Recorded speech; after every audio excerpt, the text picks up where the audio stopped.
Hello friends, આજે આપણે ડુંગળી બટેટા ટમેટાનું શાક બનાવવાનું છે, તો એની આપણી રેસીપી જોઈ લઈએ.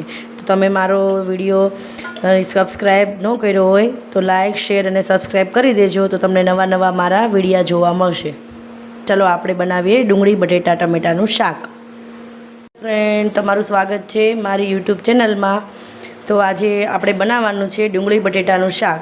તો મેં આ બે થી 3 નંગ મેં ડુંગળી લઈ લીધી છે અને 2 મીડિયમ સાઇઝના બટેટા લઈ લીધા છે અને આ એક મોટું ટમેટું લઈ લીધું છે. હવે આપણે બનાવીએ ડુંગળી બટેટાનું શાક. પહેલેથી મેં આ તેલને ગરમ કરવા મૂકી દીધું છે.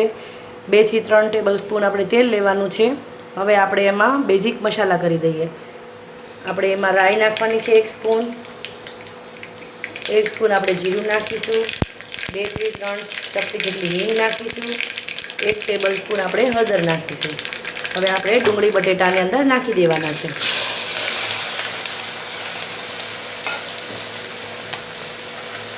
સ્વાદ અનુસાર મીઠું નાખીશું. હવે આને થોડી વાર માટે આપણે ચડવા દઈશું.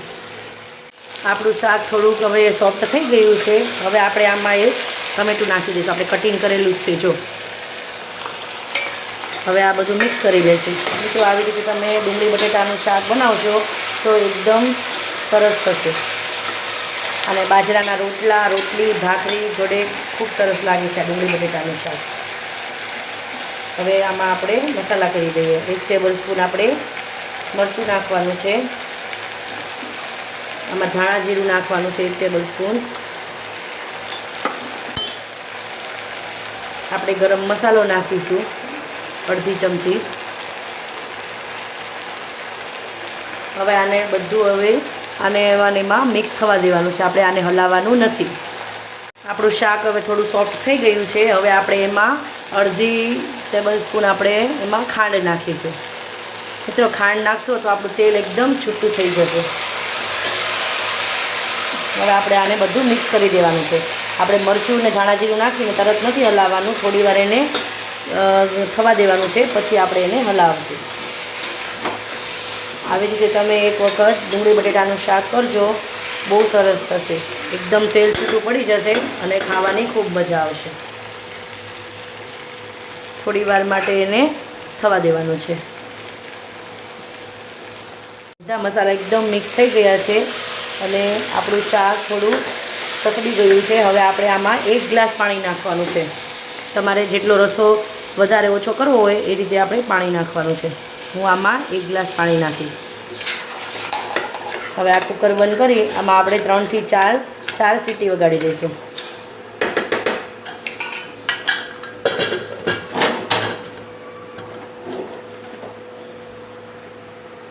આપણું શાક હવે ડુંગળી બટેટાનું હવે રેડી થઈ ગયું છે. હવે આપણે એને એક ડીશમાં નીકાળી દઈશું. જો એકદમ તેલ છૂટું પડી ગયું છે.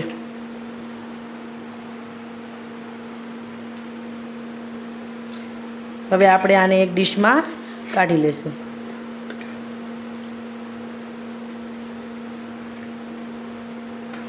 એકદમ રસાવાળું શાક તૈયાર છે.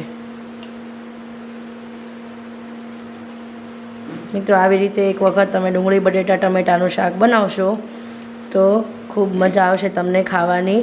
અને બાજરાના રોટલા, રોટલી, ખીચડી જોડે આ ડુંગળી બટેટાનું શાક બહુ સરસ લાગે છે.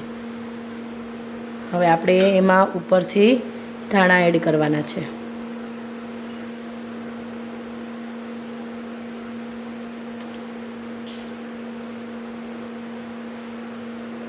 તો ચલો, રેડી થઈ ગયું છે આપણું ડુંગળી બટેટાનું શાક.